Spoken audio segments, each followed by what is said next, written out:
skin is always a topical problem and a topical solution. And what they don't understand maybe is that long before that irritation gets to your skin, it's already festering somewhere else in your body. Welcome to the Let's Talk Shit podcast. I am your host, Lisa Garrett. I am a wife, mom of 4 boys, 2 German Shepherds, and I'm a gut and psychology practitioner.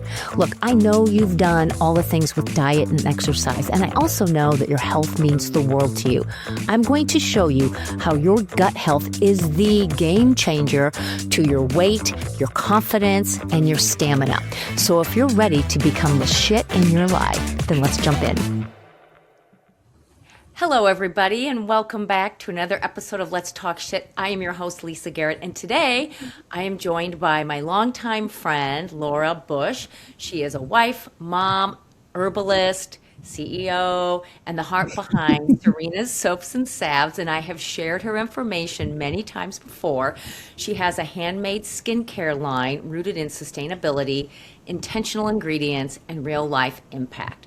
Her soaps are so awesome. They are crafted with nourishing goat milk, oils, and therapeutic-grade essential oils that support your skin rather than loading your skin up with chemicals that nobody needs.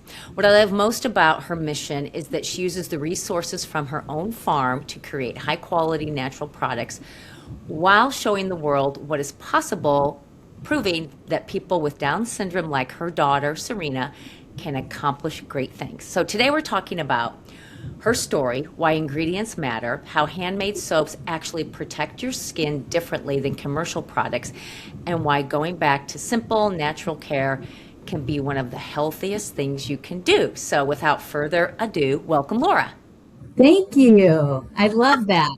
I love your last statement because simple and it's better. It's when you go back to the way that we were supposed to take care of our skin, less ingredients, no preservatives, although I do have to use preservatives. It's just better. It's just better overall.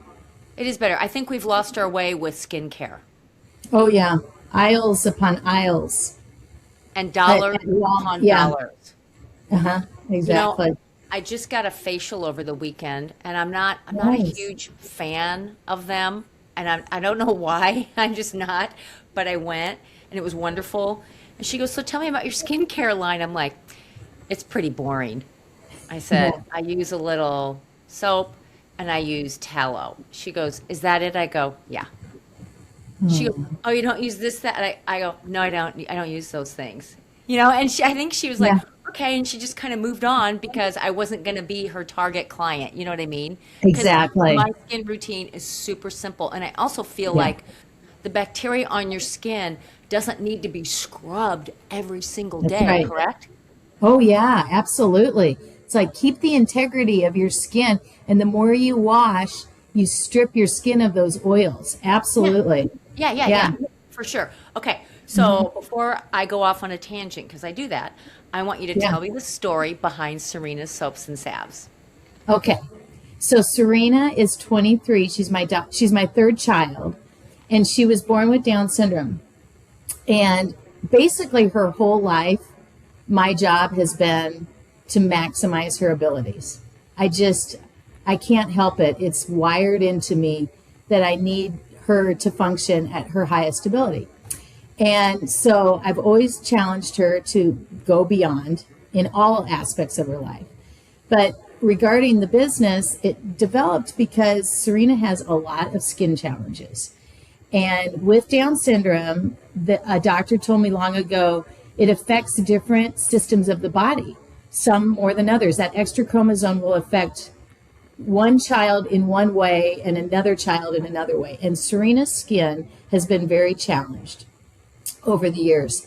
And I can remember taking her to, a dermatologist, and I left with $350 in prescriptions with really no precision on how to apply it. Serena has scalp psoriasis, and they sent me home with a steroid liquid, and I was supposed to apply it to her scalp. Well, it was pretty extensive on the back of her scalp. And I would have used that full $100 bottle. And it was a steroid. And I thought, do I really want this on her scalp? And so over the years, I've just naturally researched every one of her skin conditions and found there's a lot of options out there that don't require me to put some type of topical crap from the store on her skin. And so it started there. I'm also an herbalist. I've been an herbalist since Serena was a baby. When Serena was a baby, my husband developed Graves' disease. And and his thyroid was wonky. And I was investigating alternatives on ways to help him with that. And I could not put the herbal books down. I loved them. I loved everything about herbs, and I still do. I can't get enough of them. And so I just have always applied herbs to my kids' lives. And then in 2007, we moved out to a farm, and we had lots of herbs, and we had lots of garden stuff. And then we got into goats, and I was asked by someone, oh, you're getting goats, you're going to milk them, are you going to make goat milk soap? And I'd never heard of goat milk soap. And then an older lady from our church taught me how to make it, and I was hooked. And then I started giving it just away as gifts, and people said, you have to sell it.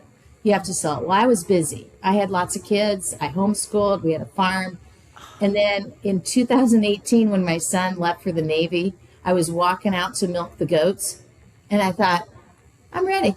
I'm starting my business. I love it. I have less kids to feed. I'm starting my business. I love and it. So we officially kicked it off in 2018, and it was great. And I've learned a lot over the years, and the business just expanded.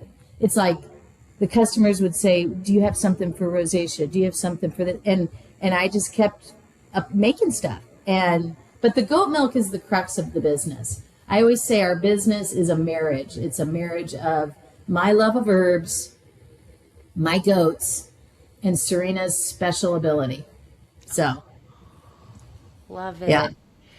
Okay, so I want to ask you about Serena's skin issue that you and I talked about this. Can you go into that? Because I think Sure. people think skin is always a topical problem and a topical solution. And what they don't understand maybe is that long before that irritation gets to your skin, it's already festering somewhere else in your body. Exactly. Okay, I would love to talk about that. So, Serena has scalp psoriasis, but what she started to develop around the age of 8 was what I thought were boils.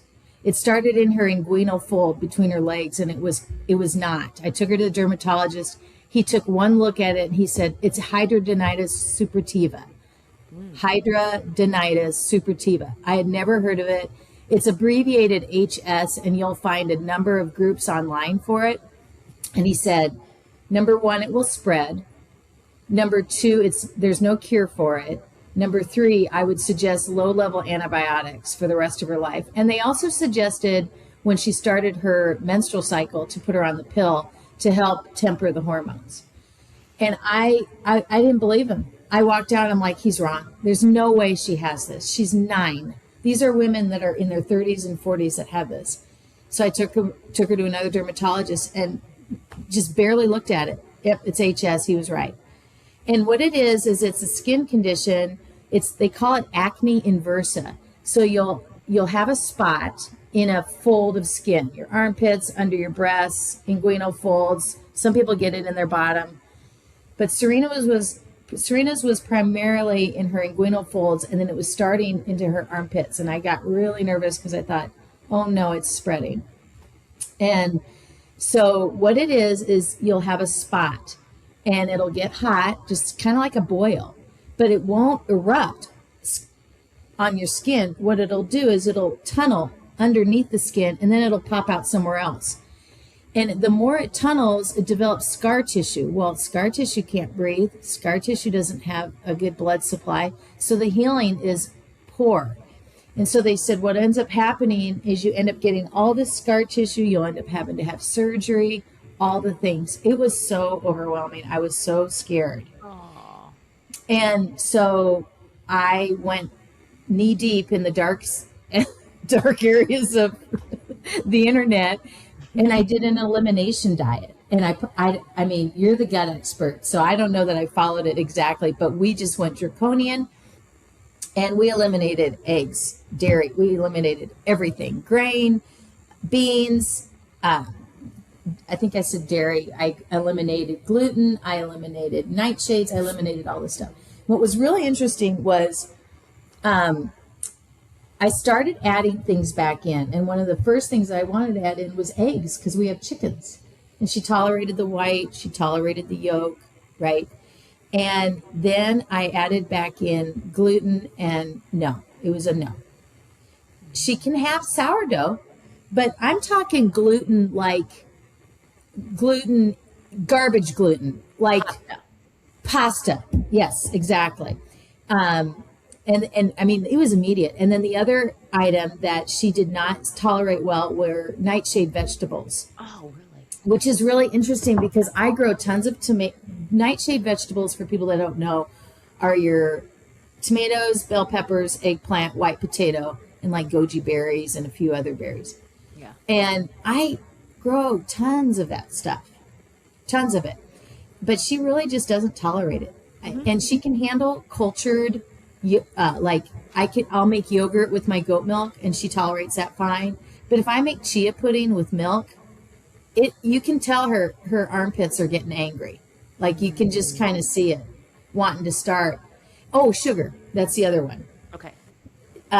So we've largely, regarding this skin condition, we've largely gotten it under control because I feel like we've calmed her gut down.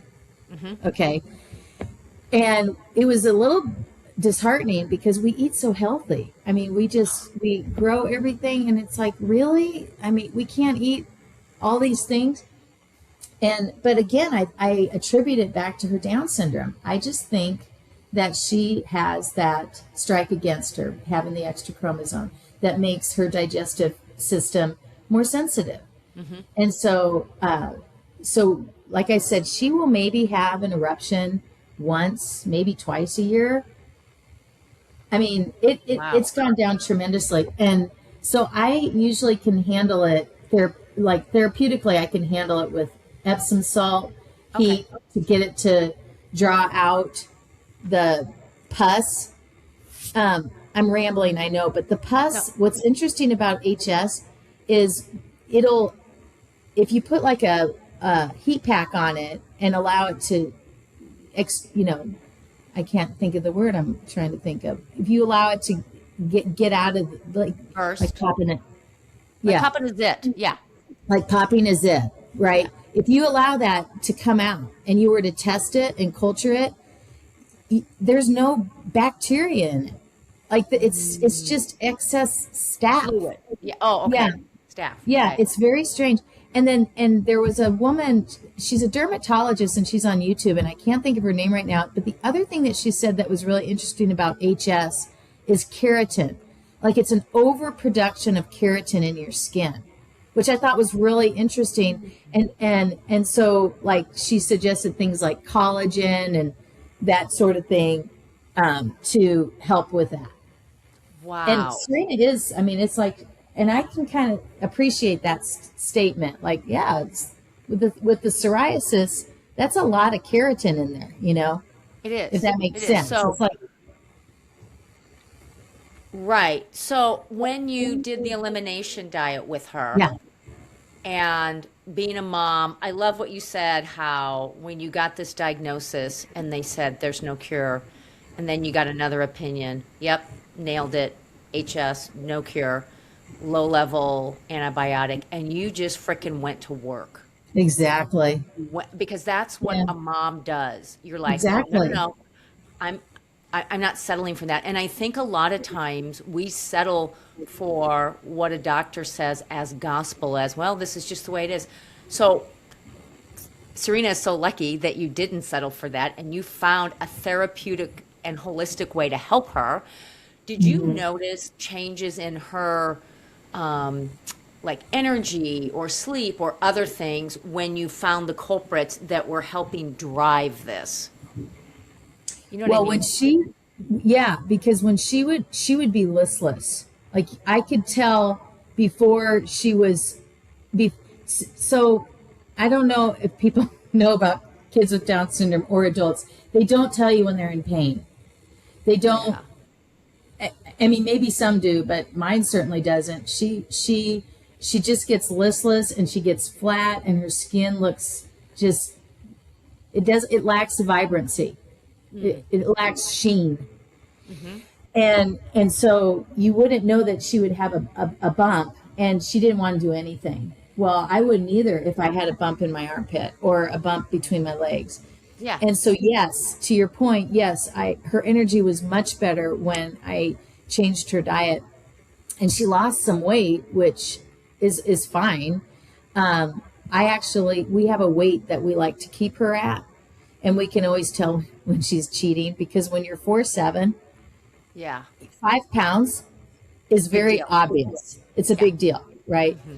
And so she will kind of look congested when we know she's sneaking food, or maybe she's increased her sugar intake. But to your point, yes, we noticed that when she was free of HS, when things were under control, she functioned way better. I mean, Wow. she could, at the time she was working at a Cracker Barrel, like when we were really struggling with it, when we were stuck in just a monthly bump or 2 or 3, we had to call in a few times for her not to go to work, and she doesn't like to not participate and be at her jobs and stuff.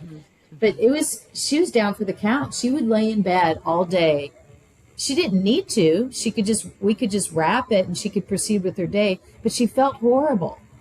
Yeah. So- I mean, inflammation does that, Yeah. whether it's, There a you go. headache or a boil. I mean, and I think people with special needs and who have Down syndrome, I think they have a high level of pain threshold. Exactly. So Totally. if she's looking the way she looked, the way you described her, her pain had to be pretty big for her to just not look like herself. You know what I mean? Flat. Yeah, flat. That's a good way to describe it. And I think Yeah. sometimes people forget that inflammation it's not just in your gut, like you don't always feel gas and No. bloat, but it's something on your skin, it's a headache, it's joint pain, it's chronic fatigue. I mean, it's just sneaky. Inflammation is Yeah. yeah. It's rosacea. Yeah, Right. it's rosacea. It's acne out of nowhere, or hives. Exactly. Yeah. All those Yeah, things. yeah. Seasonal Yeah. allergies. Okay. Yep. So Totally. you mentioned your business is the marriage between the goats and your love of herbs and health in general. So you use goat milk. Explain why goat milk is so nourishing, because it is very trendy. You're seeing it in a lot of soaps and creams and all this and that. What makes it different than commercial moisturizers? Okay. So- So goat milk is loaded with lots of vitamin A, some B vitamins, C, vitamin D, vitamin E. All that's in goat milk. It's amazing. And not every product has all that. And it's naturally antimicrobial. Yeah. So, and but do you remember the horoscopes? I haven't looked at my horoscope lately, but Capricorn is a goat. Yeah. Okay. So capricious comes from it's goat related. So caprylic acid is what is in goat milk. And that particular substance is extremely calming. It's anti-inflammatory for like eczema and psoriasis. They actually think that the caprylic acid in goat milk soap, some people believe that it penetrates deeper than the epidermis. Like they think that it gets a little bit deeper into the skin, but it has a lot of antioxidants in it. Vitamin E is a natural antioxidant. So it's neutralizing free radicals on your skin. The goat milk soap is. In case people don't know, what would be a free radical on your skin? Well, I think it's just like a bacteria, or it's negative. just like environmental pollutants and all that kind of stuff. And so when you wash with it, you're eliminating that, right? Right. I mean, if you had, let's just say you're out and about and you get something on your, it's hard to describe you think of a free radical as something that you breathe in when you go to a restaurant and there's grease in the air, right? Or you walk in where someone's been smoking and you hit that secondhand smoke. Yeah. That's a free radical. Yeah. So just think about that on your skin. Yeah. And so the goat milk soap can help with that. And I'm sure there are plenty of people that react to that secondhand smoke or that grease. And it helps neutralize that on your skin. You're supposed to not say that goat milk soap, because it's a wash-off product. As a soap maker, you're not supposed to say that it's moisturizing. But what I can say is goat milk soap, you won't get out of the shower and go, oh, my skin is so tight, I need to put some oil and some lotion on. It doesn't do that. It's nourishing, and it won't tighten that skin up. Commercial soaps will do that. And and we can get into what they're doing differently. But whether you use goat milk soap, a handmade soap, they keep the glycerin in the soap. Yeah. And there's a process called curing, where you make a cold processed soap, and I use goat milk in mine. But the curing process develops the glycerin in the soap, and it stays in the bar. If you buy a commercial soap like Irish Spring or Safeguard, I don't even know, Dial. Yeah. Do they still make Dial in Omaha? I think so. I don't know. I have no idea. They use corn husks. Really? So when I'll come back to the glycerin in a second. But Okay, I do. so when I used to work at Union Pacific Railroad, we would run to the Rosenblatt Stadium. And along the way, there was this huge mound of corn husks. And ostensibly, I mean, they said it was Dial's. Dial puts that in the soap. I had no idea. Yeah. I know. Either did I. And I was thinking about it. I'm like, I'm going to ask Lisa if she knows if Dial's still down there. But they used, and I'm a soap maker, and I'm thinking, is it corn oil? I mean, are they pressing those down into oil? I don't know what they're doing. But anyway, when you buy, exact, okay. But if you go and buy Irish Spring or like Safeguard or Dial, okay, what they do is they're making massive amounts of soap. And so they don't want their machines to get gummed up, and glycerin is very gummy. So if you start I should start at the beginning of soap making. So if you take oils and you combine them with sodium hydroxide, which is known as lye, right? So I'll take my lye and I'll mix it with my goat milk. That solution, I blend it with those oils. And when I mix that together, I am making soap. The process of that is called saponification. Okay. It's like making a mass. And as the soap cures and it gets hard, glycerin is developing over that time period where the soap is sitting and curing. Well, in commercially made soaps, they extract the glycerin somehow. They take the glycerin out of the soap because they want a harder bar, because they can use glycerin and they can turn around and they can sell it in lotion. They can sell it in creams. They can sell it in all kinds of skincare products that sit on the shelf for who knows how long. And then it's also a nitroglycerin. The glycerin that they remove from soap, they make nitroglycerin out of it. Oh my gosh. Like for chest pain? For chest pain? Yeah. So but they inject, if you think you're having a heart attack, that's what they inject. Yeah. Or they put sublingual, they put it under your tongue. Yeah. And but in naturally made soaps, the glycerin stays in there. That's why you feel so tight after you use a store-bought soap, because there's no glycerin in it. You really dry, like you feel like, oh, you're lathering up with this and you're in the shower and then you get off and you're dry. And then because I've used plenty of like hotel soaps or whatever's there, and you just feel scaly. And I think I notice it more now because I don't use it every day. And when I do use it, it's painfully obvious. You know what I Yeah. mean? Oh, for sure. Yeah. And then they add detergents to it. And my brother-in-law, he calls it a hard clean. Store-bought soap gives you a hard clean, which I think is so funny. And I've had customers who are like, well, I don't want to use goat milk soap because it's too soft. Well, no, my bars aren't soft. But there's glycerin in them, and they last a long time. It's just they're I will comparing attest to apples that. and oranges. I will. First of all, the soaps are beautiful. They are so pretty. They almost look like you can eat them. Yeah. I've had people come to the farmer's market and go, is that fudge? It does look like fudge. It does, because I'm using a cranberry. What would be the herb that you would have put in there? I don't think it's rosemary. Cranberry and pomegranate? Nope. But there's cranberry in there. It's very Rosemary? Yeah, maybe. I make a rosemary one with cranberry that's to die for. I'm telling you what, and every time I get in that shower, I'm like, it's Yes. just, oh my gosh.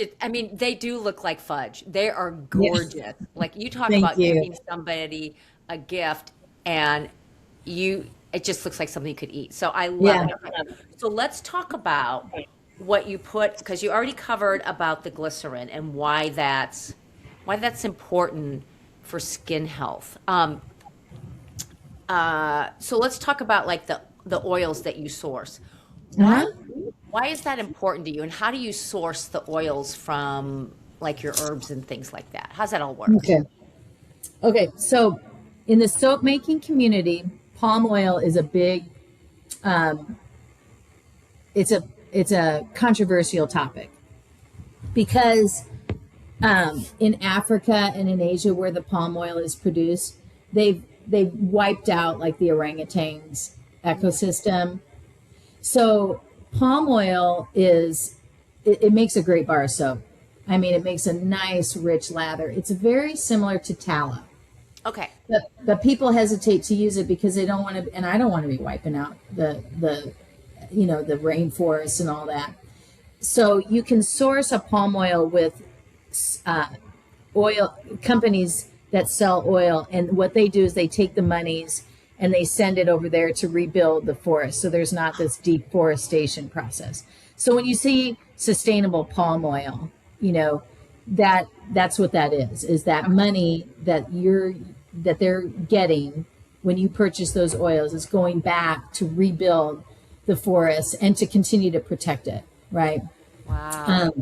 So I'll use palm oil. I use palm oil in my shampoo bar. I don't use a ton of it because I also use loads of shea butter and cocoa butter, which I love. I love cocoa butter so much. Like it'll just melt in your hands when you hold. I mean, it's just fantastic. Yeah. And it makes a nice lather. So I also purchase my oils in smaller quantities and I buy them more frequently because I want them to be fresh. Mm-hmm. So they're like coconut oil lasts a long time. Yeah. Right?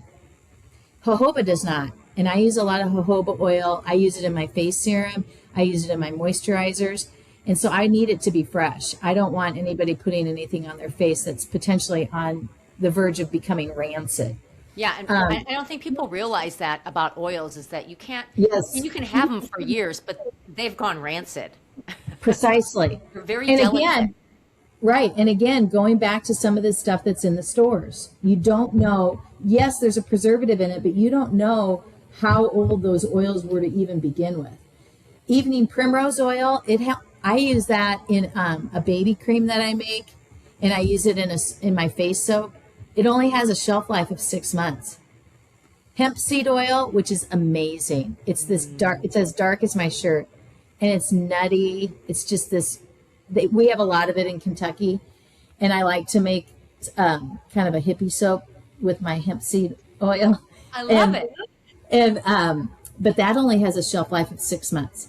Okay. So I'll purchase my oils, but I'll purchase them in smaller amounts, and I make frequent batches so that I know it's just fresh. I kind of approach my business like my cooking.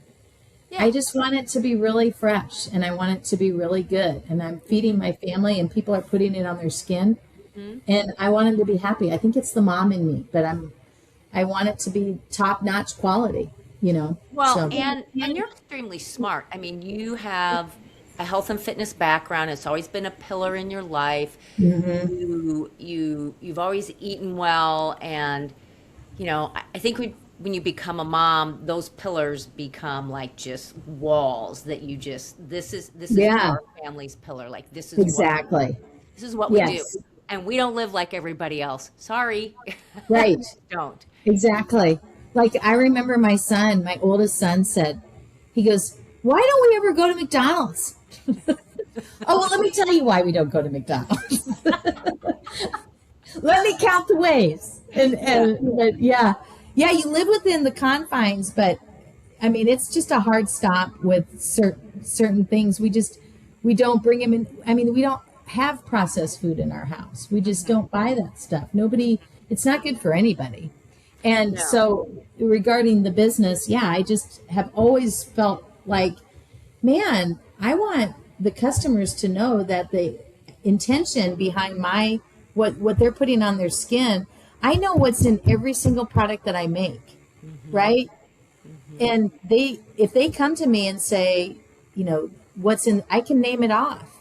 And that gives me great confidence when I'm standing there talking to people because I can tell them what's in every single product. And there are businesses out there that will say this is a handmade lotion.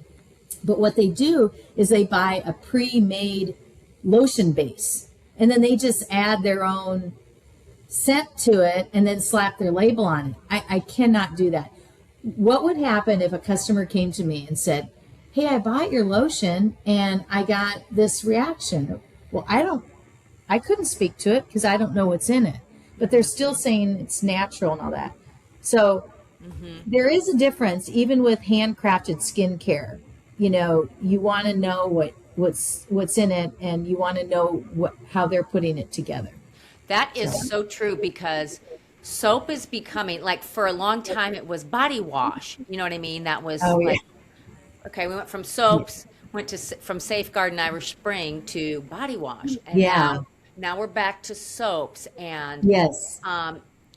but a lot of soaps are labeled handcrafted, a lot of that. And so when people look at a soap and it says handcrafted, what are things they should look for to make sure it's handcrafted? I would have to think about the label. Like I would have to look at the label to be able to tell. Yeah, yeah. Let me think of an example because I know of a brand that says it's handcrafted and I'm like, well, for one, would you want to put canola oil on your skin? I wouldn't eat it. I don't buy it. I don't want it on my skin. And that right there leads me to this question. Why is it so important for people to know what's going on their skin? I mean, I'm in gut health. I'm always talking about what are you putting on your skin? Because when I went through my gut health practitioner training, Right. they told us, don't put anything on your skin you can't eat. I love that. Yeah. So I we're love like, that. what? And they're like, if you want to moisturize, she said olive oil, coconut oil. Those are the two moisturizers that are pretty easy and safe for everybody. So I Right. think that was really good. And we are a lotion-filled society because I know. we don't eat well and we have too much sodium because people have the standard American diet, which further dries your skin. So Yeah. talk to the person about like why is it so important about what you put on your skin because of your health in general? Right.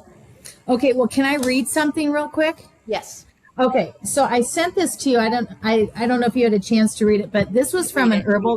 Okay, well, I want to read this because the digestive system and your skin are very similar, and they, as all things with your body, they work together. So it says the digestive tract and the skin have quite a bit in common, starting with the huge amount of physical space that they occupy on and in our bodies. These are our largest organs, after all. The gut and the skin also share critical roles as the primary interface with the outside world. These systems serve as gatekeepers against pathogens of all sorts, and they are vitally important in maintaining the body's homeostasis. So when people come to me, I have an example that I want to provide for you in 1 second that'll illustrate all of this for you. But when people come to me and they say, I have really bad eczema, what should I put on it? Well, I can suggest my Soothing Dry Skin salve or my sea buckthorn salve, but I really don't like to leave the conversation there because, as you know, your eczema is an outgrowth of something that's going on in your body. And it's more than that. And we usually get into those discussions. And I like to be able to do that. I mean, I'm not a gut expert, but I do say, you can't just slap this on and think that that's going to take care of it, because there's things biologically that have to change in your body in order for this salve that you're going to put on there to be really effective. Sometimes salves work immediately on people. And when people switch to goat milk soap, they notice an immediate improvement in certain things of their skin. But at some point, if you have a lot of stuff going on in your body with inflammation or things like that, those are going to stall out. And you have to start looking at what's going on in the skin.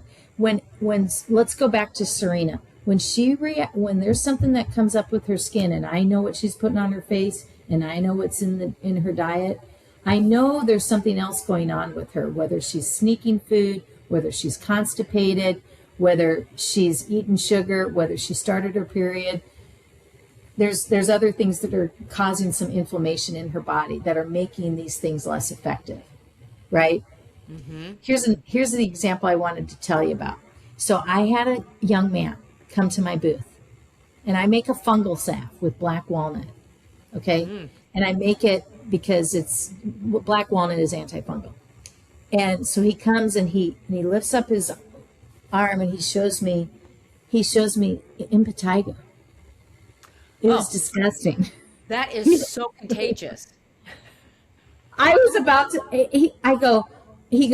he lifts up his arm and he goes, what would you use on this? He's showing me, and it's just riddled with red, raised, scaly nastiness. And I go, you got to go to the doctor. And I said, that's some kind of I didn't know what it was. I said, text me after you go to the urgent care, whatever. It was impetigo. Okay. So they give him all these creams and Tinactin and wash with this and wash with that. Well, he had been doing jujitsu, and clearly they weren't cleaning the mats. Clearly he wasn't washing his gi, right? Yeah. Or some combination of all of the above, or maybe his immune system was depleted, and all those things work together for a perfect storm. But either way, he wanted just a fungal sap to put on there, and I'm thinking, that's not going to cut it. You got way more going on here. Well, that impetigo, Lisa, led to cellulitis. And he ended up being hospitalized this is a young 26-year-old kid. And he ended up being hospitalized, and they had to put him on IV antibiotics. Well, I wonder what happened to his gut as a result of being on IV antibiotics after that. So that impetigo took a long time to heal up. It took a long time, and he felt bad for a long time. And he eventually got better, but of course I'm sitting here saying, you have to wash the gi, you have to, do all these things. The mats, and plus they're skin to skin with these people. And my sons do jiu-jitsu. I can't think of a dirtier sport besides wrestling. It's the same thing. Well, my sons do it too, and I'm like, it's just. I don't understand how women do it. I don't get it. But if you do, more power to you. It's just not for me. Just one of our sons wrestled, and I remember walking into the wrestling room, and it was hot, and it was a smell I will never forget. And the smell. Well, that's not it's not just a dirty gym bag. It's way beyond that. Yeah. It's bad. It's the socks. It's the. Oh my gosh, it's awful. Ugh. Yeah. Right. That is such an interesting story. And I just really want people to know, when you have things going on your skin. I mean, I went through this with our son and all of his eczema. He was on all these topicals. If it gets to this, if it gets really bad, put this on there. If it's, do this for maintenance, do this after I mean, I was like, and then, he had to do all the oatmeal baths and things like that Yeah. before I even knew anything about, oh my gosh, we have to like tackle his gut. I had no idea. No one ever said that to me. And this is when he was like 5. Now he's 29, but no one Aw. ever said to me, let's do this. And I don't think people realize the effect of long-term use of antibiotics. They don't understand. Yeah. It sets your body back so much, so much. It certainly does. And a lot of times, like if you read about certain types of things that they prescribe antibiotics for, like a sinus infection, a lot of times you don't need it for that. No. Like Serena used to get sinus infections because she had these teeny tiny nasal passages, teeny tiny, everything was so teeny tiny. And I just loaded her up with garlic, and I'd put mullein in her ears, and it would take longer, but it worked. It might take a little bit longer, and that's the thing that I think, we live in this society where everybody thinks that everything's immediate, right? During COVID, everybody got in the sourdough kick because they had time on their hands, and now it's like they're not so much on the sourdough kick, but they'll buy the sourdough, right? Because they need it fast. They don't have. They're not sitting around doing that. But the thing that I love about herbs is they're not fast medicine. Like you go on an antibiotic and you feel better in 1 or 2 days, right? That's why people want an antibiotic for their kids, so you can get back to life. Herbs are metabolized fast. So like if you're doing like elderberry syrup when you're sick, you need to be taking it like every 2 hours because your body metabolizes it. But that is so cool. It's not sitting in your system. And it's working with your body. It's working with your body. And the other thing about herbs is the longer you use them, the better you respond to it. Your body receives it more. It's like a steady build of immune strength that you gain from that. And I think it's the same thing with the skin. It's like deodorant, natural deodorant. Well, it might not work immediate because it's not an antiperspirant where it's blocking all these things in there. Right. But over time, your body's going to secrete less oil. There's going to be less bacteria in there with a natural deodorant. And over time, you'll find, this actually is effective. It's effective in a different way, and it took longer to get here, but slow and steady is better a lot of times. Right.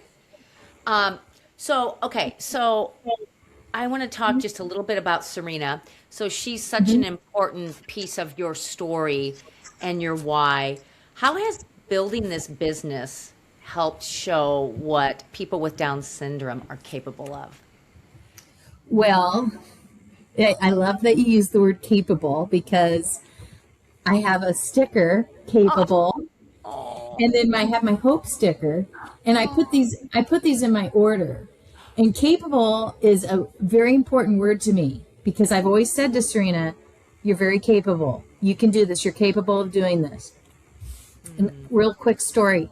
But when Serena was in high school, she was stuck. And I homeschooled her, and I used therapists for different services like speech and such. And one day she was stuck and she was being very stubborn. And I just said, you know what, Serena, you're capable of doing this, and I'm leaving, and you need to figure it out. And I walked out. So she comes in the kitchen, and I don't know what I was doing. And I was a little irritated. It wasn't the best mom moment. And she walks in, and she's got whatever it was I had asked her to work on. And it's all done.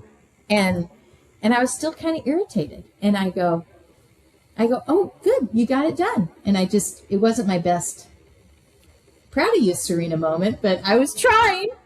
And so she looks at me and she goes, cable ball. And I go, cable ball? Serena, I don't know what cable ball is. And her brother is behind her, and he's dying. He can't stand the conflict. He can't stand the tension. And he just looks at me and he goes, Mom, capable. And I go, oh. Oh my gosh, what a great story. So now capable was cable ball. But Capable. Oh, I love it. yeah, I had a huge piece of humble pie that day. Oh my gosh. That is It was awesome. funny. That's But awesome. so what's funny is when we first started the business, I just thought it was going to just land. Like I was just going to be able to have her do this, that, and the other thing. And it took some time to get there. But when she goes to the farmer's market, one of the things that I notice is people will see her and they'll see me and they'll kind of look to me for how to interact. And that's my job, right? That's just kind of how it's always been.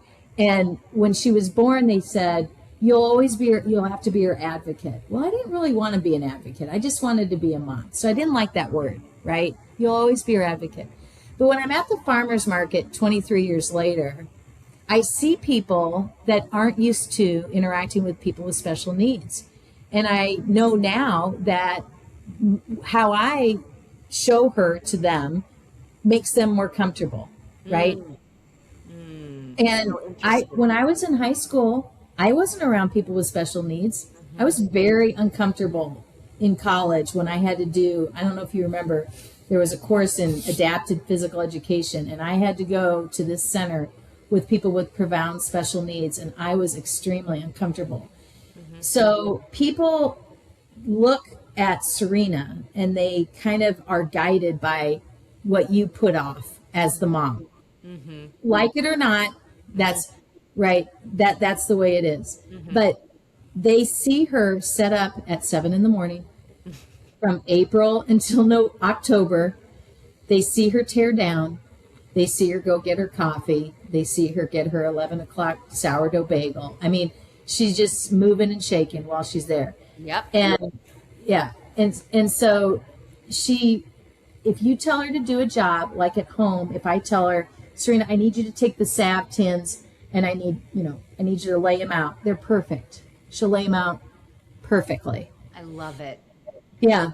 And she does a lot. Like it's kind of why I started the business. But I mean, she does a lot from at home to the markets and like getting orders shipped out and all that. And as she's gotten older, she's gotten more rigid, right? So I have to work with her. Exactly. So I have to work with her a little bit. Like, Serena, I need you to be flexible. This is what we're doing today. It's so funny. Be flexible. And then Well, that might need to be a sticker. Flexible. Yeah, exactly. Be flexible, right? So she's capable of a lot. She doesn't make the soap. A lot of people think she makes the soap. I make the soap. But she does everything. She packages the orders. She sets up and tears down at the farmer's market. She folds all the tablecloths. She does all the stuff in the garden. This weekend, it was like 35 degrees, and she was out in the greenhouse with Fritz planting all the seeds, right? Love it. Yeah, she's very busy. And Does she work with the goats? Does she work with the goats? She holds them. Aww. And she'll clean the stalls. Wow. But wow. yeah, so I have 5-gallon buckets, and they're about half my height, so they're even bigger for her. And so I don't ask her to do that. But what I will do is I have boy goats. They're called bucks, and they're out on the hill. So every morning she goes out 7 days a week. She eats her breakfast. She bundles up 365 days a year. She goes out and she feeds the chickens. Wow. And then she closes that down. And then she goes to my milk room. I have where I milk the goats. And she puts together 3 buckets of grain with minerals. And she gets them all ready to go. And she puts a bale of hay in the back of our 4-wheeler. And she gets that done for me every day. I don't have to ask her. Yeah. Wow. So, yeah. And you know what? Most people don't even have their kids put their cereal bowl in the dishwasher. Exactly. But look at this. You don't even ask her. Right. I told her to do it. And that's the other thing. You were talking about earlier, your family and what you do with your family, and you live within the confines of that. I mean, we just never negotiated not contributing. It's Correct. just a non-negotiable. I mean, That's we all work together. We harvest all the stuff together. We do all the stuff together. Yep. And Yep. we've always done that. And she had to roll right into that. Yeah. And I love that you just made her a part of that instead of, well, I don't think she can do that. You know, you didn't put up that wall. And I No. think that's probably one of the best ways to integrate someone with special needs. I have a little sister with special needs, and my mom was really good about that too. Like, you know, just she parented my sister like she parented us. Like Exactly. there were no exceptions. Although I will say I never saw my little sister like empty the dishwasher. I don't think she was like she would take the plates, but I don't know if she could figure out, oh, these go here. You know what I mean? Yeah. Her intellect level. But, you know, and let me tell you, my mom will say, hey, Jess, you know, will you take this to your dad? And she gives my mom a look and she said, take this to your father right now. Like, she pulls the lazy card No. sometimes. She doesn't want to do Oh, it. yeah. Oh, yes. As does Serena. I prefer not. That's what she tells me. And I you know don't care what you prefer. that is just normal. I mean, we all Yeah. like to hit the lazy button once in a while. That's normal. Exactly. So Yeah, for sure. I prefer Yeah. not to. That might have to be Yeah. a sticker too. Maybe a Yeah. journal. Well, and the other thing is when she goes to the farmer's market, the language barrier is hard for people. Like, Yeah. and so I do try to work with her. It's just hard for a person with special needs to elaborate, right? It is. They just have a hard time elaborating it. It's just not how. And Serena's introverted. I know I'm talking a lot right now, but that she is a lot more like me with that. Like I do good one-on-one. I'm not so good in a big group. Well, she's the same way. Yeah. But she has special needs. There's a lot of people with Down syndrome that are extremely outgoing. She's Yeah. not. So if you talk with her one-on-one, she's really good. So sometimes I'll have to kind of like give her ideas on Yeah. things you can talk about, or I'll have her hand out samples of soap. Yeah. But I did have a family member say to me, is this just a marketing ploy with Serena? And I'm like, you have no idea. Oh. I mean, yeah. And I, I mean, some people just have it in their head. I would never do that. I have too much integrity. I would never just use somebody. But the other thing is Your I've worked daughter. my ass off all my life with this child. And she's going to contribute to society. She has to. We all have to. Correct. And if I Correct. let her just gravitate towards what she wants to do, what do you think she's going to select? Sitting her, I mean, Yeah. she's going to do Oh, what I a lot know. of people do. Doom scroll, right? That's right. And Right. I've inputted too much in her, and she has a very busy mind, and she wants to be busy. And that's from 20 years of building that. That's right. So we just truck on, right? That's right. What she is so lucky. Okay, so I wanna wrap this up. If somebody wants to start using cleaner products but doesn't know where to begin, what's the first thing you would tell them to swap out of their skincare routine? It's soap. I had to talk to Fritz about this because I have a caveat. But soap, because number one, if you have a family, everybody can switch, Yeah. right? It's easy. There's hardly any packaging, right? If you go and say, oh, well, switch to a different hand and body cream. Well, that might be okay just for you. But everybody needs soap. Yeah. Everybody needs to wash. And this is for me, and well, Fritz said that would be the easiest thing to swap out. And it's, in all aspects, there's zero waste.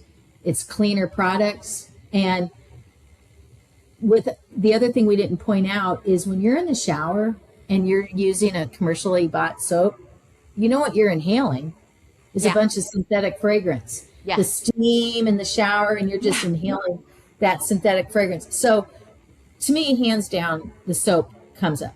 Here's my caveat. Men, I don't know if you've read about phytates with men, but phytates are they're like I don't know if you would say they're a preservative or exactly, but phytates, Phytates, are in a lot of skincare, as are parabens. But phytates are known to decrease sperm count in men. You know what? I was just talking to a holistic doctor, and he said he has seen an unusual uptick of young males with low T. Part of the infertility thing that's going on with young Exactly. Right. Yep. Yeah, I could go on, and I mean that would almost have to be its own separate discussion, because there's a lot to men's sperm count. I mean, and I think there's a lot of environmental stuff. I think there's a lot of stuff with the water. I think there's a lot of pharmaceuticals in the water. But if you can start telling men, stop buying this crap in the stores, and just like, if you need a beard oil, buy my beard oil. If you need a beard balm, buy my beard balm. There's no phytates in there. I'm buying that, and I'm buying the soaps for Easter baskets in place of. Oh, nice. Yeah, I'm buying soaps. I want to buy the lotion, and I want to buy the. Some of my kids have beards. I want to buy the beard balm, and they're pretty good about better products. But I just, I know yours. I trust them. Yeah. Thank you. So this has been so wonderful. We could probably talk for hours, honestly. Yeah. So could. I loved this. So first of all, before we leave, to the listener, if you know anybody, and everybody knows somebody with a skin issue, share this episode, because it's information. Knowledge is power. And when you have more information, you can do better, right? So don't take the diagnosis of, oh, this is just the way it is with your skin. Go farther. Yes. Change your soap. So people can find you on Instagram at Serena's Soaps and Salves, correct? Mm-hmm. And they can. That's right. They can also, you can find it in the show notes, and they can also find you on your website, right? Yes. SerenasSoaps.com. Oh, SerenasSoaps.com. Yep. Yeah. Okay. This is anything else you want to add? I was just going to say, I get a lot of people that will email me questions about various things, and they're welcome to email me about some kind of skin issue and what I would recommend. That's awesome. Yeah. And my email is right on my website. Yeah. Because I've emailed you some things, and I have sent gift boxes to people, and I know my son has ordered, and he's home. Yes. He was so nice. Oh, and I have to tell you that when you're right, you forget about the steam in the shower and all of the scents. Yes. Those are chemicals. You're not only putting it on your skin, now you're inhaling it. Yes. I didn't even think about that. Yeah. And the last thing I'll say is just think about the laundry aisle in the store or at Costco. It about makes my stomach turn. And when our nose, our olfactory system, everybody's is overstimulated. They're making scented garbage bags. I know. Everything is scented. It's disgusting, and you're inhaling all that stuff. So, you really need to be careful. And a lot of people like fragrance-free items, and I have a lot of that as well. So yeah, good. But I'm telling you, if you're into the fragrances, these soaps do look delicious enough to eat. And you can look at the ingredients and the packaging that you do whenever I order the soaps. Oh my gosh, it is gorgeous. And here's the thing. Thank you. You think you have to order every month, but it lasts, because it's all real ingredients. It lasts a long time. Yes. Long time. Yes. So you're actually going to be spending less. Exactly. Yes, absolutely. 100%. I tell people all the time, my stuff lasts so long because you don't need as much. It's natural. Your skin loves it. It just takes it in and uses it. And you will feel so good when you lather up with these soaps, because it smells good. Everything about it is good for you. You can feel it in the shower. You can just feel it. So, Lora, thank you so much. And you're welcome. It was so fun. Thank you. Yes, yeah. I'm gonna have a great week, and then you and I will chat. Okay. Sounds great. Have a great week. Hey, before you go, would you like to receive my ultimate gut repair guide for free? This guide has everything you need to know about leaky gut, what's causing it, how it's affecting your daily life, a meal plan, and 5 ways you can start healing your gut today. This is the same framework that my VIP clients use when they start healing their gut. It's amazing. All you have to do is leave an honest review of Let's Talk Shit, screenshot it, share it to your Instagram stories, and tag me at Lisa Garrett Nutrition. I hope today's episode inspired you to make some shit happen in your life because you're freaking awesome. And I cannot wait to connect with you next time on Let's Talk Shit.